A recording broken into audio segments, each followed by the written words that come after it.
இன்றைக்கி கோதுமை ரவை கிச்சடி செய்ய போகிறோம். ஓகேங்களா? அதனால் நான் வந்து ஒரு 1/4 கிலோ அளவுக்கு நான் கோதுமை ரவை எடுத்துருக்கேன். அதை நான் இப்போ வறுக்கிறேன். எண்ணெய் போட்டு வறுத்துட்டு. இப்போ பாத்திரம் வச்சாச்சு. பாத்திரத்தில் எண்ணெய் ஆட் பண்ணிக்கலாம். உப்புமானாவே கொஞ்சம் எண்ணெய் பிடிக்கும். எண்ணெய் சூடானது கடுகு உளுத்தம்பருப்பு போட்டுக்கலாம்.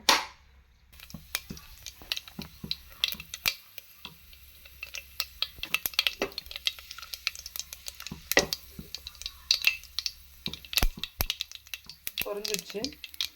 இப்போ வந்து நம்ம வெங்காயம், நெக்ஸ்ட்டு கருவேப்பிலை, பச்சை மிளகாய் எல்லாத்தையும் ஆட் பண்ணிக்கலாம்.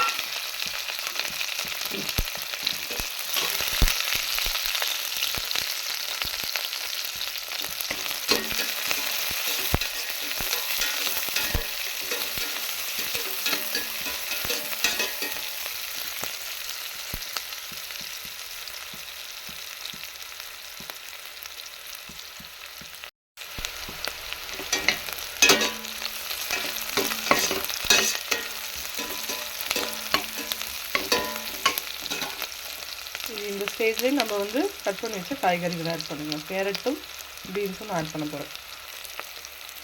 இந்த பாதி வதங்கும் போதே ஆட் பண்ணிக்கலாம். இது வேணால் தண்ணி விடாது இல்லைங்களா? கேரட்டும் பீன்ஸ் வந்து தண்ணி விடாது. வெங்காயம் ரொம்ப வதங்கிடுச்சுன்னா அப்புறம் தீஞ்சு போயிடும்.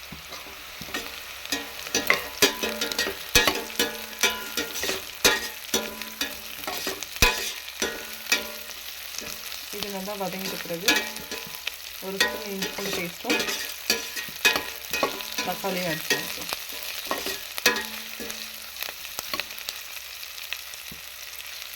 பட்டை, கிராம்பு, பிரிஞ்சல் எல்லாம் போட்டு பிரியாணி மாதிரி கூட செய்யலாம். ஆனால் நான் போடல. நான் இன்றைக்கி இந்த டைப்பில் தான் பண்ணுறேன். இப்போ நல்லா வதங்கியாச்சு. இப்போ நம்ம இஞ்சி பூண்டு பேஸ்ட் ஆட் பண்ணிக்கலாம்.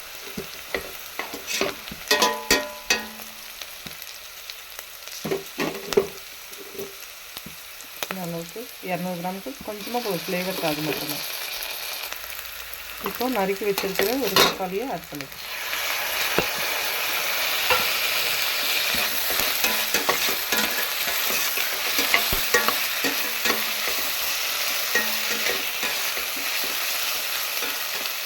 இப்போ நம்ம உப்பு ஆட் பண்ணிக்கலாம்.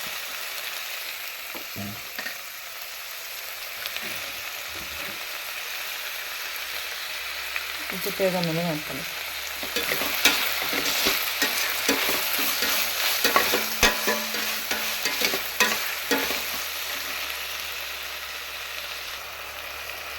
இப்போ கொஞ்சமாக மஞ்சள் பொடி ஆட் பண்ணிக்கலாம்.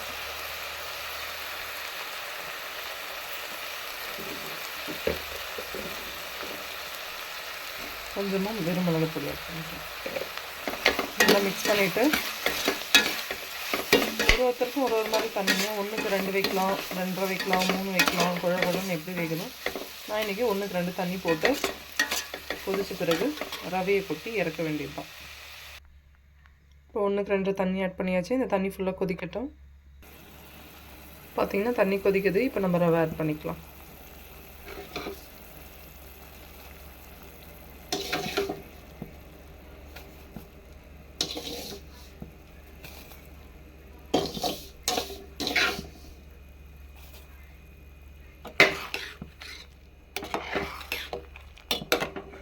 ஒரு 2 மினிட்ஸ் அப்படியே க்ளோஸ் பண்ணி வச்சிடலாம்.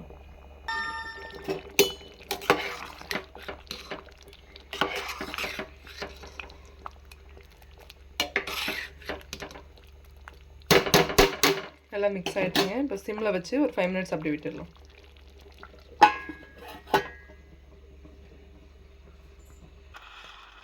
இப்போ சுவையான கோதுமை ரவா கேசரி உப்புமா ரெடி. இப்போ நம்ம நெய் ஆட் பண்ணிக்கலாம்.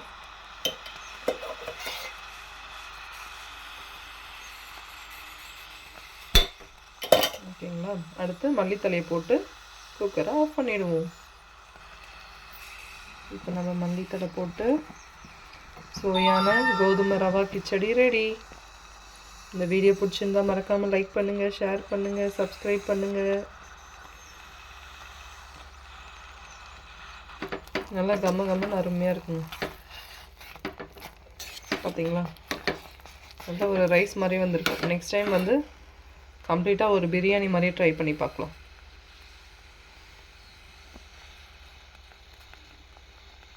இந்த வீடியோ பிடிச்சிருந்தா மறக்காமல் லைக் பண்ணுங்கள், ஷேர் பண்ணுங்கள், சப்ஸ்கிரைப் பண்ணுங்கள். தேங்க்யூ.